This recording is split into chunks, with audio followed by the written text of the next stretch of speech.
Praise the lord. దేవునికి సమస్త మహిమ ఘనత ప్రభావములు కలుగునగాక. నీ అవమానములు తొలగిపోవాలంటే ఏం చేయాలి? దానికి పరిశుద్ధ గ్రంథము చక్కని పరిష్కారం చెబుతుంది.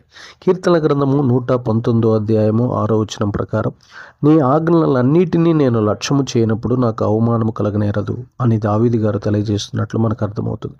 కాబట్టి దేవుని పిల్లలారా, మనము మనపై, మన ఇంటిపై, మన వంశంపై, మన తరంపై, దేశంపై ఉన్న అవమానాలు తొలగిపోవాలంటే తప్పకుండా దేవుడు మనకై రాయించిన ప్రతి ఆజ్ఞను పాటిస్తూ ఆచరిస్తూ వాటిపై లక్ష్యం ఉంచిన యెడల, వాటిని వెంబడించినచో మనపై ఉన్న చెడ్డ అపకీర్తి అంతా తొలగిపోతుంది.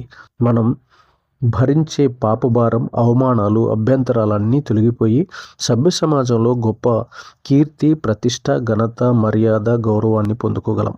కాబట్టి ప్రియ క్రైస్తవ, నీ ఇంటిపై ఉన్న అవమానం తొలగిపోవాలంటే వాక్యంలో దేవుడు రాసిన ఆజ్ఞలు తూచా తప్పకుండా పాటించి దైవిక ఘనతను అత్యధికంగా పొందుకొని వర్ధిల్లదవుగాక.